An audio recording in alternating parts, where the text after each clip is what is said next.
So, good morning. Hello, good morning. I'm holding the microphone here because, well, it's sort of in the middle of the two. If we don't actually put it in the right place, it's a bit funny. But here we are outside North Mims Park. We have to be this side because if we park in front of the gates, the security men come and tell us to move very politely. But we are on a public space, so we are perfectly entitled to park here with the 2019 MG5 Exclusive, the first one delivered to a retail customer in the country, Mr. Jackson. Hello. You would have seen Mr. Jackson possibly on the channel with the one-year ownership report we did in October 2020, and also the episode 2 jacket reviews was also partially filmed here, which was that was October 2019. It's a while ago, yeah. Yes. And how many miles have you covered in the car now? So we're just shy of 19,000 now, Joseph. We are 18,900. So the list price of this car was actually massively discounted when you got it. I can't remember. It was about 27 when you got it. Yes, we got first customers got an extra bonus and then lots of incentives to buy. I know those aren't there, but there's still some very good deals out and about at the moment. Yeah.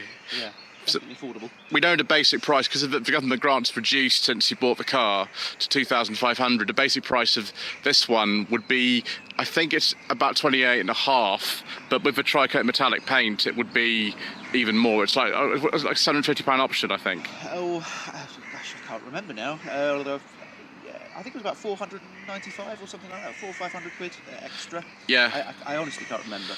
Yeah. It's changed a bit since then, I'm sure. And so now there are obviously a number of these on the used market. I think they start from below £20,000 in some cases. Now they've been out a little while, but still a very, very good car. The facelift for both of the cars we're comparing the MG5 in the background there as well, since I've got that for the week. The face of both those cars should be coming at some point, but we don't know when. It's always very speculative with MG in that regard. You've obviously cleaned it, Sarah. It's looking very, very nice. Oh, she had a valet, by myself, not too long ago. I mean, this is the family workhorse, and with one 3-year-old as well, it gets a lot of use and abuse. So very easy to clean. The tri-coat helps as well, and it always comes up looking sparkly. So yes, not perfect, but mostly there. Yeah. So you've done 19,000 miles in the car now. Yep. And we'll probably return maybe in October this year to do the 2-year report. But so far, really not many problems at all. No, none. I've had no. In the 1-year report, it was the boot clip, if you recall, the little clip that holds the parcel shelf up. One of them had popped out, but dab of glue fixed that. Yeah, we can have a look at that now, actually, can't we? Yep, it's still the same dab of glue. So we go round the back, we're taking in the windmill-style alloy wheels, which are exclusive to this exclusive model. Was that one? But yes, to the. So you all you did was just glue that on, and that was it. Yeah, it's and you can get they're available as aftermarket. I know a couple of other owners in the MG EV Owners Club have had similar issues, but they're just easy enough to push in replacement ones. But that is it. The only other thing that's been replaced is the number plate's now got the green stripe. But we've obviously the other one's got that too now. Yes. But the back end is the same as the pre-facelift petrol ZS's. There's been a facelift on those, which you get a lot more stuff now on the petrol ones than you used to. But they haven't done the electric one yet. That's supposed to be coming. But this just have a reversing camera and parking sensors, and it's one of the things I really like about this car is the badge that is actually the boot opener. Obviously, I'm using 2 hands to film today, so Richard's going to be using those for me. One strange thing about both of them is they don't have entirely LED rear lights. That one doesn't either, and we'll have a look at it in a bit, but they don't have entirely LED rear lights, which is interesting. So if we go round the side, if you wouldn't mind stepping into this side of the other side, maybe the child, maybe go. Oh yes. Yeah, we'll have to go around the other side because the child seat's there. But if you wouldn't mind stepping around the other side, so we can just demonstrate one thing which Richard has had to modify on this car. Which is the lack of a rear light for the passengers. Oh yes, actually, so at sad times that fell off. So there we Your are. light fell off. Aftermarket, I had a solar light that I'd it had a little suction pad and stuck it onto the panoramic roof so it could charge up and then power, and unfortunately it fell off. So it was there, and now it's gone. There's probably just the little greasy mark of the sucker pad left on the glass, but yes, that was one of the issues, was the lack of light in the back, and I know that they've taken that feedback. So they have. Unfortunately, I just drove a 2021 ZS 1 litre manual, and it's got a panoramic roof, which is brilliant, but it doesn't have a rear light. Nope. Or rear armrest. So if you just want to demonstrate, Richard, the space in the back and how easy it is to get in, because what are you, 6'2"? I'm 6'2", so you're I'm 6'2", and you're sitting behind yourself. I'm sitting by myself. That's my driving position. Look how much room you've actually got. Yeah, I'm tall. And you've got a panoramic sunroof, and you've still got a headroom. Yep. Oh, I just banged down on my door. That was very bad. Yep. Similar kind of. The only thing I've noticed in here is that there's not a lot of material on here. It's just all sort of moulded plastic. But again, like if you buy, I don't know, a Corsa E or something like that, it's actually like the base model's about the same as one of these, and this is a much larger car. So. Although I have to say, with the 3-year-old, and we have another one on the way, it's actually very easy to clean. So my daughter often gets her feet. Yeah. She puts her feet on here, and you can wipe it off. It's actually very good from that sense. Absolutely. It doesn't bother us. And we'll just check out the boot volume as well since we're here.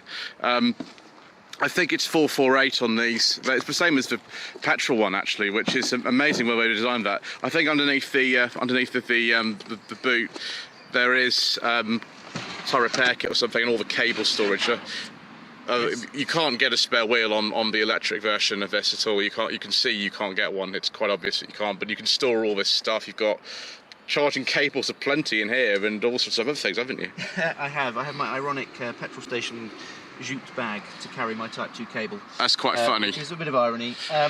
Yeah, but lots of space. The thing that's slightly frustrating, but this is across all EVs that put the charge cables under the boot floor, is you arrive on a holiday and you get to a 7 kilowatt charger, you want to charge, your cable's under all your luggage. So yeah, occasionally, that's why we got it in a quick jute bag. You can just lift it out before and put it to one side on a long journey. Yeah. Top tip. If you need it. The other thing that sets this apart from the MG5 is that it looks like there's a big load lip, but you can actually adjust the boot floor. Yes, boot floor, that's very handy actually, particularly if you're putting the seats down for taking stuff to the recycling centre or whichever, and it gives you a... There we go, look at that. That's a lot better, but obviously I think most owners would probably put that in the down position. I guess, but it's pretty strong, and I use this for work, and often carrying a lot of camera equipment and so on in the back, so it's great to be able to just up and down, yeah, which is really good. Fantastic. So yes, certainly designed for family life. The only thing is I've noticed in this, and same as in the MG5, there's absolutely no hooks or tethering points in here whatsoever. There are none at all. No, there are these quite handy bins at the sides, which have got various daughter accessories at the moment, including potty. So they're very handy, and actually when this is in the lower position, you can take the nets out and it becomes very wide. You get the full width of the car. So if you've got something long, it can fit in there quite neatly. But no tether points otherwise. Yeah. Right. Well, let's go to the front of the car. If you take a seat in the driving seat, sir. Because this is the exclusive, it's got the, I think the word is supposed to be the Artico leather. It's not real. It's faux or something. Yes, and plastic. But you also do have the electric seats only for the driver, which is the same as on an MG5. But the cabin is it's actually pretty smart. I mean, it's soft touch on the top of the dash, which you don't get on an MG5 actually. And one of the things, if I can move the camera around to that side, you can see that just on the end of that stalk there's a little blue button, and that is because the car is fitted with MG Pilot, which is a whole suite of safety bits, lane keeping assist. Have you got blind spot monitoring in this as well? Yes, yeah, very useful. If you're reversing in a car parking space, that's very handy. Yeah, I think you've got rear cross traffic alert, pedestrian detection, bicycle detection, yes, lane keeping assist. All the tools.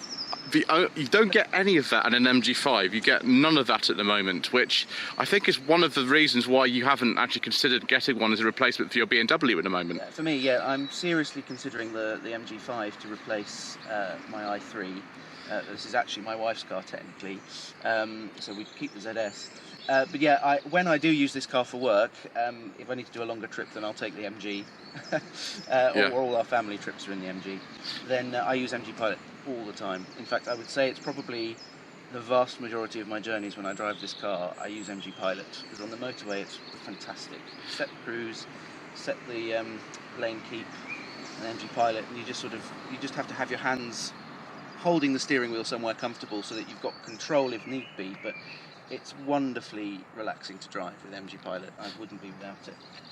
Yeah, they're nice cars to drive, but they're very comfortable. You don't get telescopic adjustment on the wheel, which you do in an MG5. Yes. There's no telescopic adjustment, but I haven't personally found that to be a problem when I've driven so many ZS's, so many of all the pre-facelift ones and all the post-facelift ones I've driven.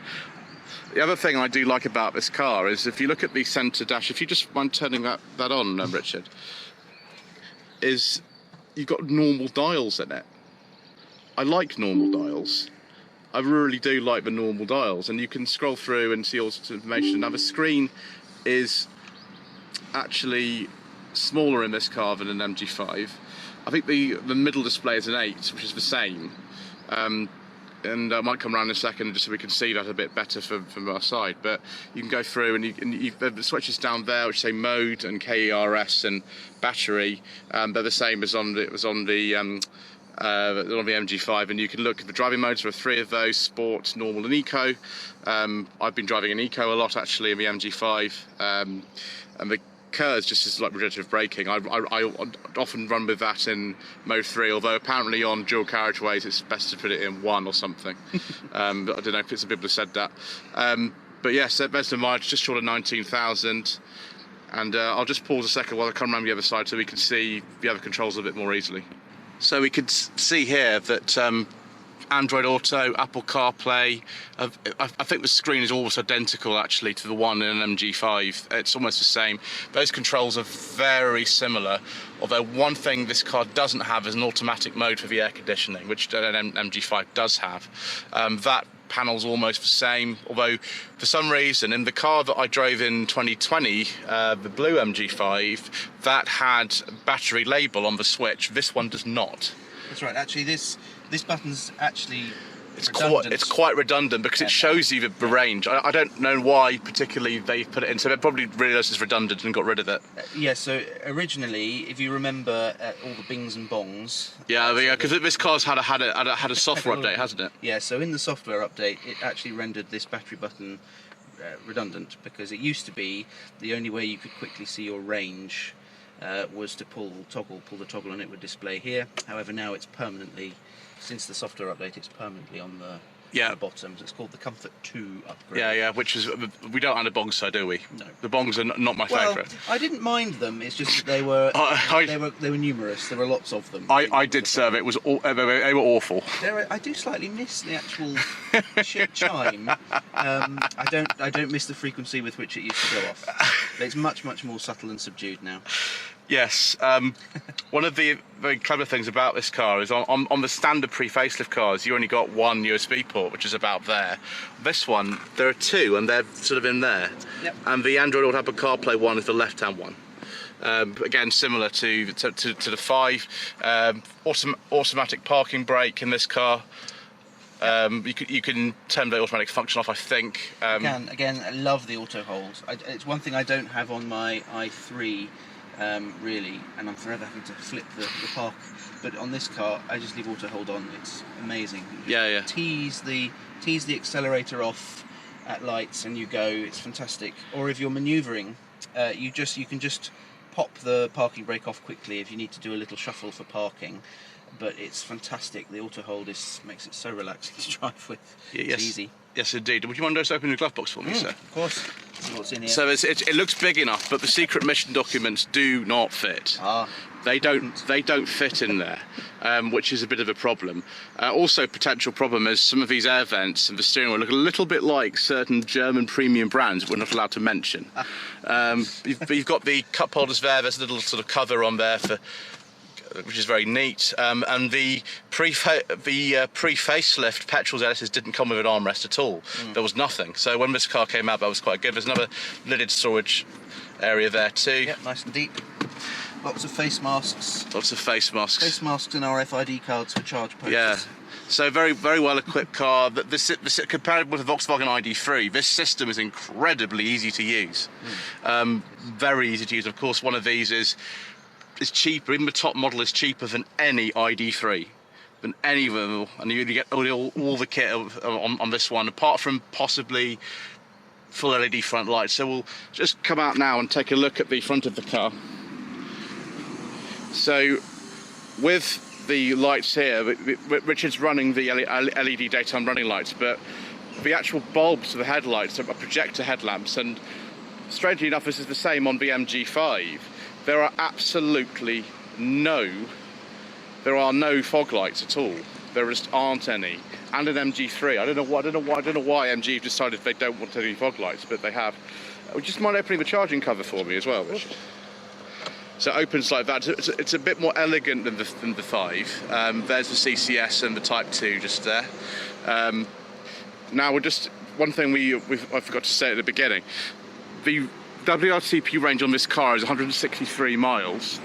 I think it's 143 horsepower, and the battery is about 44 kilowatt hours. Pretty good knowledge. It's about that. So It's a little bit less than that one, which I suppose you understand because it's a slightly older design. But it's just funny that these cars are kind of the same, but they're not. If that makes sense. Right, let's now go over to the MG5, and you can have a nice sit inside, sir. Yeah, looking forward to it. So here we are with the MG5 EV. Again, this is an exclusive, so both top of the range cars. If we go around to the front, we'll just have a look at the headlamps. Again, this is SEIC light technology, but the car has LED turn running lights, but I don't think those look very much like projector headlamps to me. Yes. So they are sort of partial ones. You just want to also press the flap. It's the right-hand side of the flap you press, and it just comes out like that. So okay. It's no way as fancy as a ZS EV like that. It's a very simple type of flap. Oh, they're good. I like the little handles to pull the caps off. That's useful. Yeah, I've used that yesterday when I charged her up at Shell Recharge.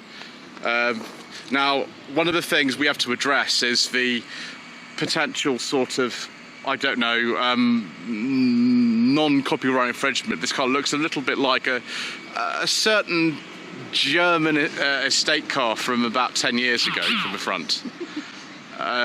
Yeah. Yes, well, imitation is the sincerest form of flattery, don't yeah, they say? So, I mean, or maybe battery. Maybe that should be it. So SAIC, who are MG's parent company, did make Volkswagens for quite some time, and so maybe it's that. I mean, I don't think the car looks bad, but the problem is there's a facelift version of this out on the Chinese market. It's just called the Roway or Rovi EI5, and this doesn't have MG's current design language. You see the front's got nothing to do with the at all. It's basically a Roway or Rovi with the MG badge on the front, but they are hoping to bring the face over at some point. We don't know when that's going to happen, but I think the car looks perfectly fine as it is. So yeah, it's nice. It's practical and it works. Yeah, it's not ugly. I know it's a very much to people's taste, isn't it? Some people don't like the ZS. And some people don't like a lot of cars, so I personally don't have an issue with it. I think it's rather sleek. I like the grille. Yeah, well, lack of grille, you don't need one. The nose, yeah, I should say perhaps. Yeah, no, lack of grille. So if you go round to the side, Richard, so we go sort of to look at these wheels. Now these are actually quite small alloy wheels. I think the ones on the ZS are 17s. so yeah. Yeah, these are 16s, and they're all the same on all the models, so even the Excites have these. Here are the controversial roof rails, which were originally rated at 50, then we realised we hadn't rated them properly, and they were decorative only, and now they're back to 30. So, I think, yeah, well, they'd probably be decorative for me. I've never used a roof rail in my life, so not a clue. But yeah, it's... when you've got them on your car too, haven't you? We have never used them at all. There we are. There's an admission. But yeah, I know that they've done some re-rating on them, so that's good. Yes, it's good. So we go around to the back again. Another difference here. The boot is actually rated at slightly bigger. It's about 470 litres, despite what I might have said in previous videos. It's about 470 litres if you load up to the... You use the little catch underneath there. There we go. So no badge opening, nothing fancy like that. Parking sensors, you only get 3 on the back of this. There's only 3. And the boots in this car is 470 litres. If you load up to right to the top, it's about 520. An LED boot light as well. Ooh, and a different type of parcel shelf as well. It's actually a low blind in this car because it's an estate. That's cool. And it looks like you can take it out as well. You can take that completely out, yeah. And if you I don't know, shift the stuff forward in the boots a little bit. I've got all sorts of random stuff in here today. If you lift that up, you actually got provision for a space saver spare wheel, because the one I tested on Tree back in December actually had a space saver in it, which for an electric car to have a space saver is amazing. Yeah. Amazing. This hasn't got one, but it's obviously an option, but you can get it. And there's the 3-pin that came with the car. I think it's because it's a press car. I've also got a Type 2 in there as well, which I'm going to be using today actually. So I've heard that I actually need that. So you don't actually get that as standard. It's an option if you need it. But the 3-pin one comes as standard. Oh, with caps on the end of the plug. I know, it's all fancy. They look after you at the MG press office, Richard. Very good. I was going to say, just commenting on this, just as a difference between the ZS and the 5, this is a much more flexible boot lid. It's very rigid on the ZS, and I'm noticing this one's much more flexible, which actually might be better if you have got things in the boot and you do want to get to the other space. You can actually do that. It's quite a useful. Yeah, that's probably the thing. So difference. It also has got 2 handles on either side, so you can shut. That's handy. That's very handy. No electric tailgate, but I mean, I don't think you need it in a car like this. Not really. It's a nice thing to have, and I have looked at the aftermarket. You can get ones that you can add to the ZS, but it's just when you've got lots of things it would be handy. It's not an essential, I would suggest. I think it works better on something like an HS, because you can get that on an HS, on the top models, on the plug-in hybrid, and also on the exclusive automatic comes with it too.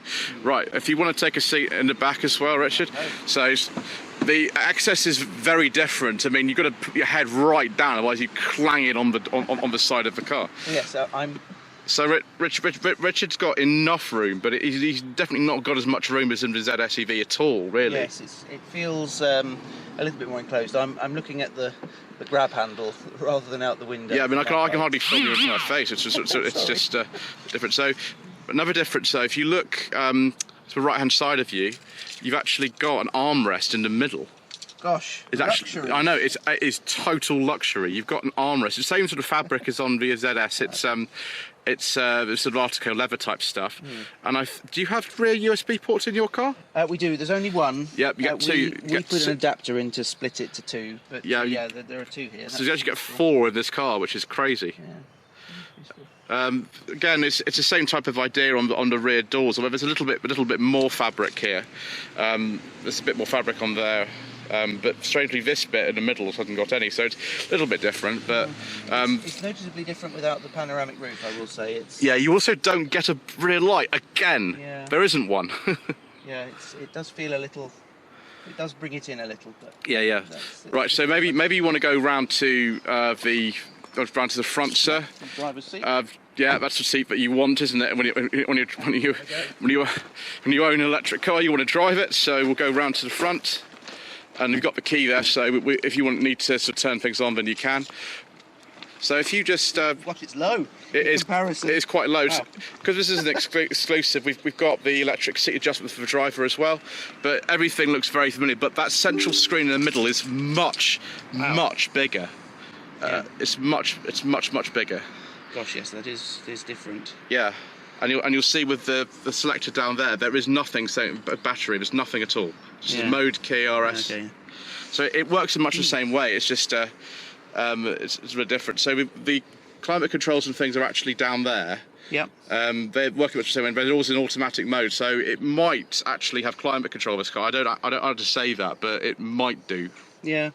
Yeah, that's interesting. I mean, from our perspective, we don't really notice the difference. I've always been a set a temperature and just sort of switch it up and down if I'm hot or cold. So the lack of climate didn't really bother us for the ZS. But interesting to see they've updated it here. That's different. How do you find the comfort of the seat in comparison with the ZS EV? I like these side bolsters. I mean, I am a little large, wide at the back seat department. We know about that, don't we, sir? Yeah. So I do sometimes find that the ZS, the seat's a little huggy. This is a little bit more comfortable, perhaps. But that said, I've done 400 miles in a day in the ZS on long journeys, and it's been fine. It's just you notice it when you first sit down. Yeah, no, it's interesting. It does. Everything feels as if it's been sort of squished down to the floor a little bit, because it's obviously it's a lower set car. The seats are lower. The windscreen sort of real estate is smaller. Yeah. Interesting. Oh, an auto dimming rear view mirror as well. Yeah. That's interesting. Fancy, isn't it? Yeah, that's fancy. Yeah. The other fancy thing is the fact that this car, it's got more power. It's got 154 horsepower, and it's got a 214 mile range. The quoted efficiency figure is about 3.6 miles per kilowatt hour, but I've been getting 3.9 on average. Wow, So I should be exceeding the official figures. Yeah. And the battery is, I think, 52.5 kilowatt hours. So Yeah. it's got a bigger battery in it. Yeah. Same stalks as on a ZS EV. Apart from the blue button, because there is no MG pilot in this car whatsoever. I think we get autonomous emergency braking. We've got standard cruise control, but that, I think, is it. Okay. That's all you get. The switches are the same in here as well, and the door handles and everything. Yes, it's familiar. It's nice. Although there is actually, I think the Excite model of these doesn't come with keyless entry at all. I think it's just a normal key, because if you hold the key up, you'll see it's just it's even got a blade on it. Which, there's nowhere to put the blade at all, but it's there. It's interesting they've done that. It's very interesting with the dials. Sorry to to comment. What I like about the ZS dials is for cruising at 70, you know, it's nice and easy. You can see the needle, and if you are looking at something, say for example you've got MG Pilot and it's showing you how it's holding its position in the road, you obviously have that information on and not your digital speedo. So it's useful having the analog dial. But I note these are only half dials. So actually, once you hit 70, you're only actually ever using half of you're only ever using sort of this quarter of the circle, which is interesting from a fine tuning, I suppose. I know. And flip side on the efficiency, if you're not hypermiling exactly, but if range is a little bit lower, or you're looking to drive a little bit more conservatively because you want to conserve range to get you to the next charger, then you do need to keep an eye on where this needle is in terms of how much power you're using, because it's very hard to gauge between your foot and your ear, which you would in a normal combustion engine car, because of course you can hear the engine, know pretty much how much power you're using, but actually monitoring this efficiency needle is useful when you are looking at range. Keep it in the lower quadrant. So again, with a smaller gauge, you've got less room to do that. It's interesting, but it is. Yeah. The other thing is this dashboard is hard. There's no soft touch on this at all. There's absolutely none. Okay. But then again, this car is cheaper. You know, they're about, well, the Excite is under £25,000 for the base model, and even this exclusive is 27.5. So you know, it's just interesting in that way. So I'll come round the other side, and we'll also have a look at the big screen in the middle too. So again, we have electronic handbrake with auto hold mode. That little pot where the bag for the microphone is actually really for putting a phone in. It fits in there nicely, just like that. It's really good. The 2 USB ports are just there. So there's that automatic button, so I think it has climate control, kind of. The guard port is actually slightly bigger. I've got the secret mission documents in there before with no problem, which is interesting. Again, you know, there's not that much padding on the door. It's just a little bit at the top here, a little bit there. But the door pocket's quite big. No electric seat rest for the passenger, but that's normal. It's exactly the same as on an MG ZS EV.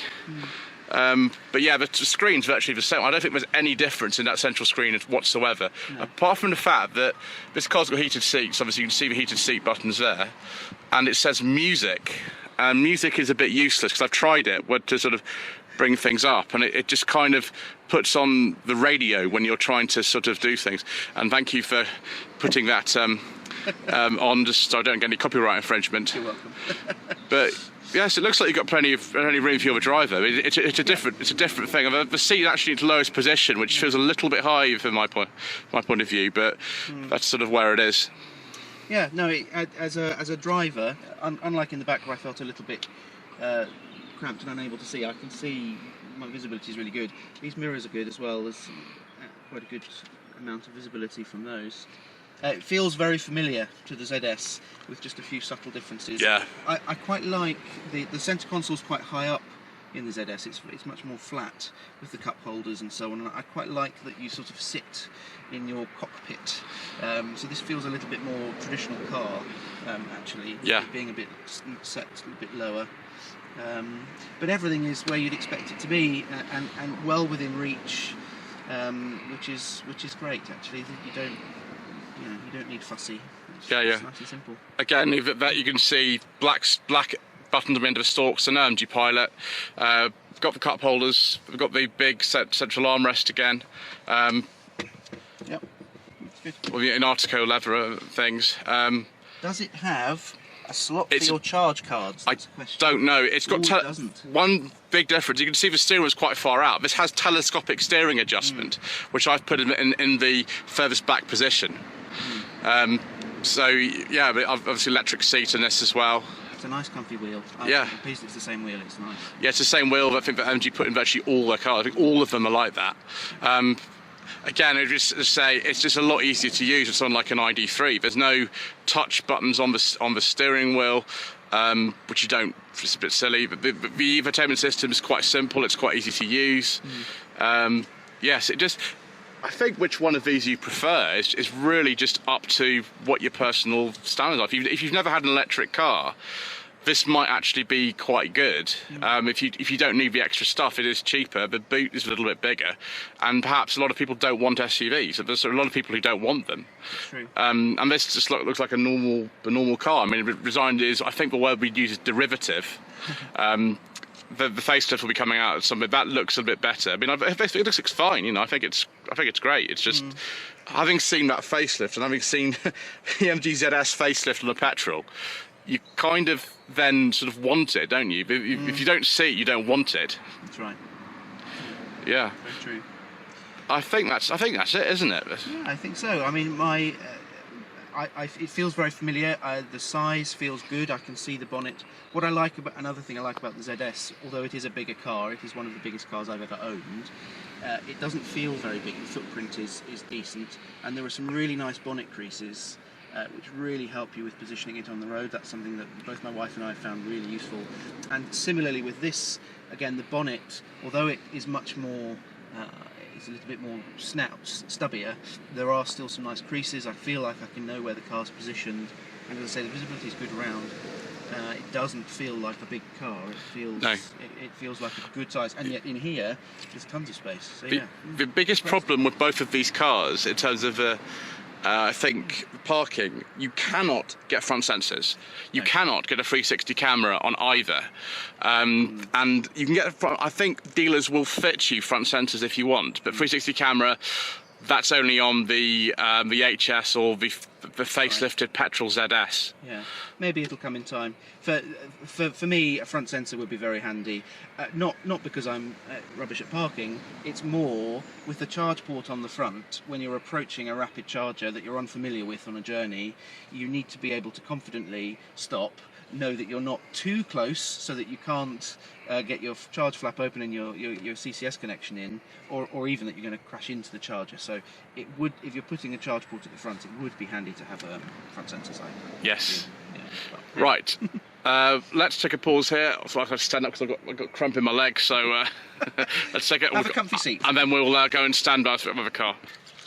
So, Mr. Jackson, we have the ZS EV key and the MG5 EV key. Which one are you going home in? I think for now I'd like to keep my ZS EV, thank you very much. However, great opportunity to see the 5. I'm very impressed.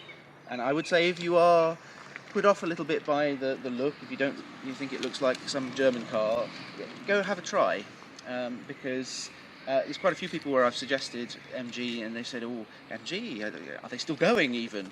And then when they actually get in them, they love them, much like myself. So yeah, I would happily have a 5 maybe for car number 2 with MG Pilot and a pano roof. But yeah, I think I'll take my ZS home, thanks. Yes, exactly. And of course, both these cars are covered by the 7-year 100,000 mile warranty, sorry, 80,000 mile warranty. Better get that right. That's Kia. But yes, well, I think we've done a very comprehensive job of comparing these two cars. It's gone on a little bit longer than I thought because I think when we do these videos, Mr. Jackson, we do get a bit too excited, don't we? We do a little bit. However, I think it's useful to be able to compare them. For me, as a ZS owner, it's been really interesting to have a chance to see the differences with the 5. And I know that there are people that are thinking about either of them, so you definitely need to get your hands on one if you can to try the differences out. Yeah, it's not as straightforward a decision as you initially kind of think. There's a lot of nuances in it, yeah. But they're both very good. Anyway, I think that's it for now. As always, thank you ever so much indeed for watching the comparison between the 2019 MG ZS EV Exclusive and the 2021 MG5 EV Exclusive. Don't forget to subscribe to the channel. I'll put links to the full review of this one and this one in the description, and obviously links to social media and things like that are down there too. And thank you ever so much indeed once again for watching. Thank you again to Mr. Jackson. You're welcome. Say goodbye, Mr. Jackson. Goodbye, Mr. Jackson.